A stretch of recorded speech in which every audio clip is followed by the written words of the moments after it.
Margaret Kuhlman of Soul Astrology.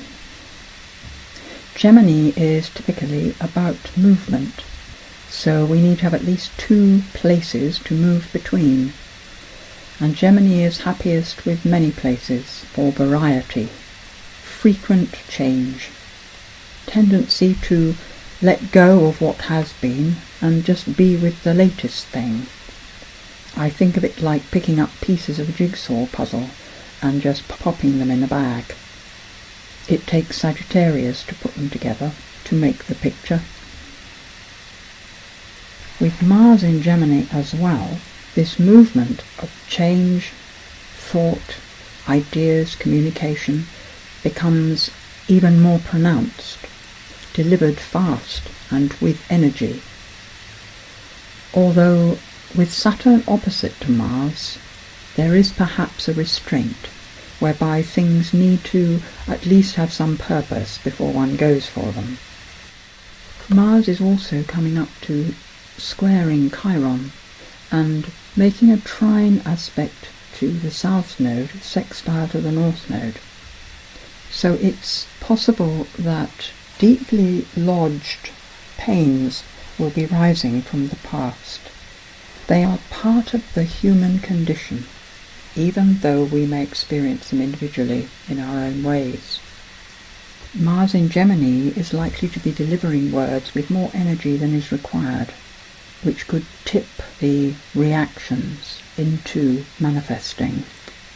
Although this may seem to be a terrible thing at the time, it's actually very valuable, because how else do we know what's down there? What rises into consciousness can be healed and let go.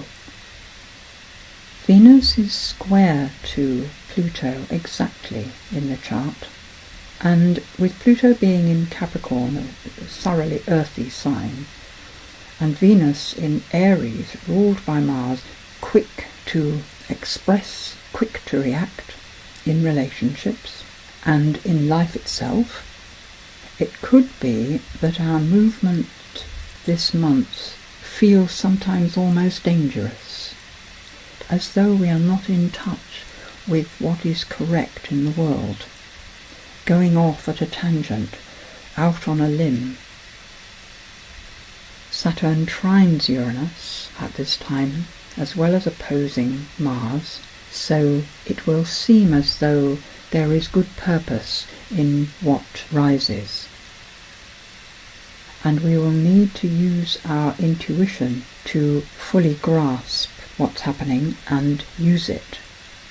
With Mercury coming toward the sextile with Neptune, and Mercury being in Earth is in a better position to see what would work, rather than going for having it one's own way like the Venus, or trying desperately to get one's point across like the Mars. There is a hesitation with Taurus before speech, and this could be the saving factor. In that moment, before the reaction spills out, we have access to a wider understanding, and particularly to spiritual assistance in dealing with things. The quincunx between Neptune and Jupiter will be mirrored by the quincunx between Mercury and Jupiter in the next couple of days after the new moon, and this makes a yod, which is asking the Jupiter in Libra in us to be generous in our relationships, to go the extra mile in understanding, to find the balance and the harmony that's possible will rise out of that. The struggles that we may find ourselves having are around paradoxes. Gemini does hold two ends of the pole, and each end seems to be exclusive of the other, although actually it is one pole. When you're in there having the argument, it's very difficult to see that they are joined. It's as though it's got to be one way or the other. But in fact, of course, to hold a paradox, we are much nearer the truth than at any other time. which is because you can only hold it from a different perspective, a higher perspective, broader view, where we let go of identifying with either end and find instead the middle ground. It can feel in life as though one is walking a tightrope with one of those long poles and balancing one end to the other and back again. But in fact, with the paradox, it isn't exactly that kind of balance. It's more the inspiration that comes when one takes the longer view. It's the spiritual perspective as opposed to the personality struggles. The spiritual perspective always brings healing.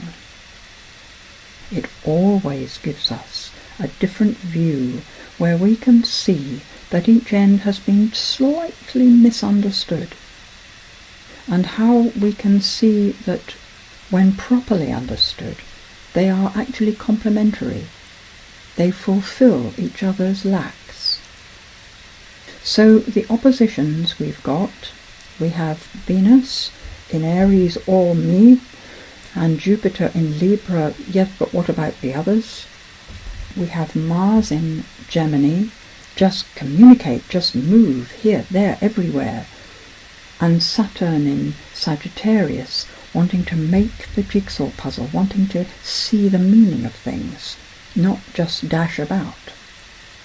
Not necessarily opposite, we also have another complete contradiction in the very fact of the new moon being in Gemini, which is all communication and movement and freedom of expression, of the fresh air blowing through.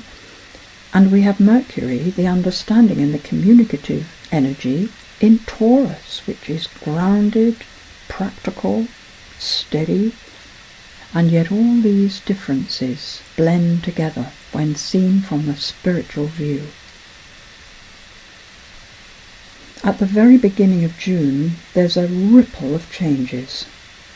On the 3rd of June, the Sun trines Jupiter.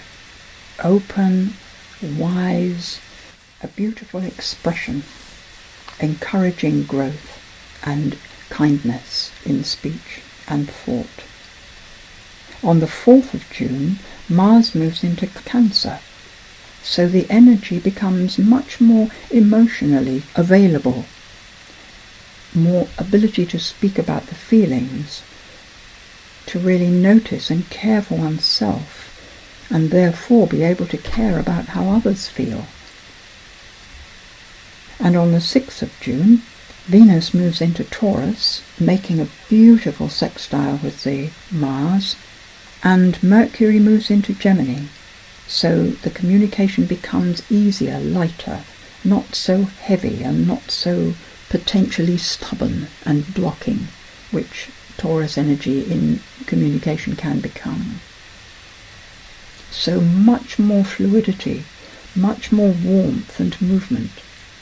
And by the time we get to the full moon on the 9th, Jupiter goes direct after 4 months of being retrograde.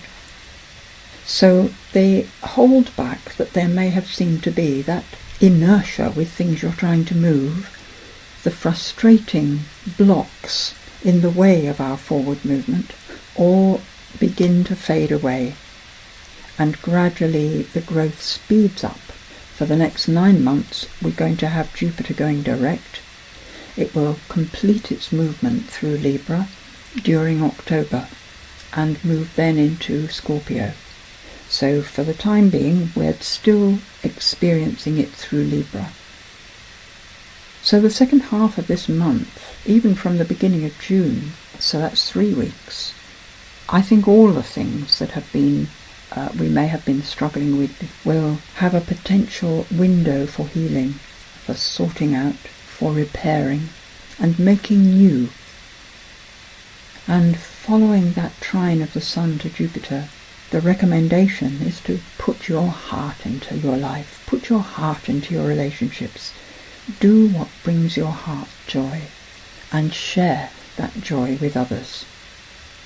And this goes for the whole of this month and for the following months while the North Node is in Leo. for a year and a half.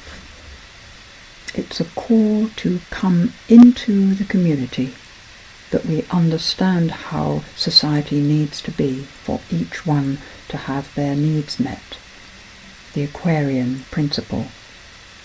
And yet now we can only make it work by putting our hearts into what we do, being sincere and not just right.